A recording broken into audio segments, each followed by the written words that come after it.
So if it takes a while for you to get into your state of consciousness that you feel like you need to get into to embody, right, a state of wealth or whatever, there's nothing inherently wrong with that. But understand that shortening it will be essential to increasing the speed in which you are manifesting, right? The longer it takes you to get into a state of consciousness, the less natural that state of consciousness is to you. Now, this is a very interesting concept here because we always talk about naturalness being the degree, right? Naturalness is the KPI, the deciding factor that essentially says, yes, this thing is happening now.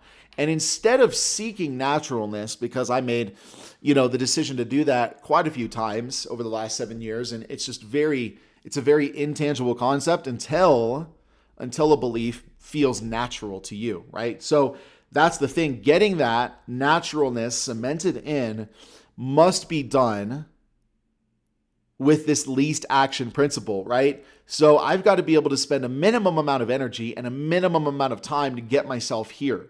Because what happens is when it's natural, is it becomes a part of my self-identity. It comes out of me, it lives in me. And honestly, what happens is when you're really embodying that, you don't actually even say it. I feel like, or you do say it, but it comes out in just very, very nonchalant conversation. That's that's a very interesting kind of indicator you can use for yourself as well, is how are you talking about your life when you are in nonchalant environments, right? When you're just shooting the stuff, so to speak, right? When you are in a casual conversation where there's no pressure to be anything and you're just wearing your own skin, so to speak. What is your conversation? What are the contents of that conversation? That can give you a ton of insight into why you are where you are. And if you just listen to your self-talk, you'll be able to observe some very, very clear self-concepts, right? The day you fully realize the power of assumption, you discover that it works in complete conformity with this principle. What principle? The principle of least action. It works by means of attention minus effort. Thus, with least action, through an assumption, you hurry without haste and reach your goal without effort, right? This is amazing. With least action, through an assumption, which is the means of attention minus effort, you hurry without haste and reach your goal without effort. He's talking about flow here. Think about something that captures your attention and just it is captivating your heart. I mean, that's a really good way to look at this, honestly, right?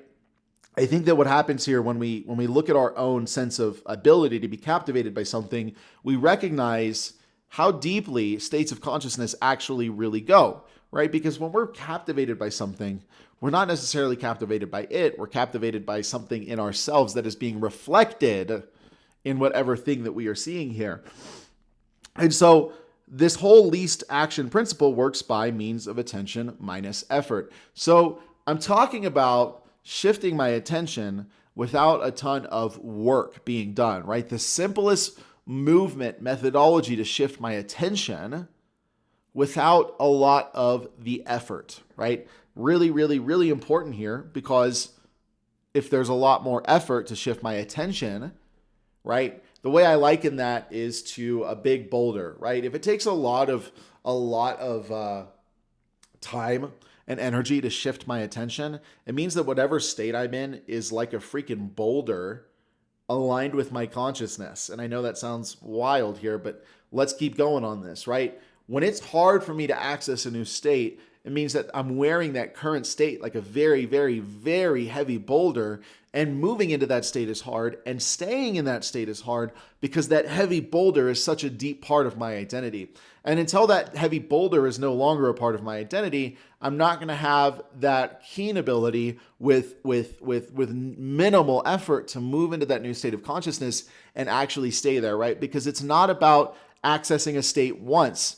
It's about accessing a state, making that state so natural, so dominant to you that you're actually operating from it as much of the time as you can be, right?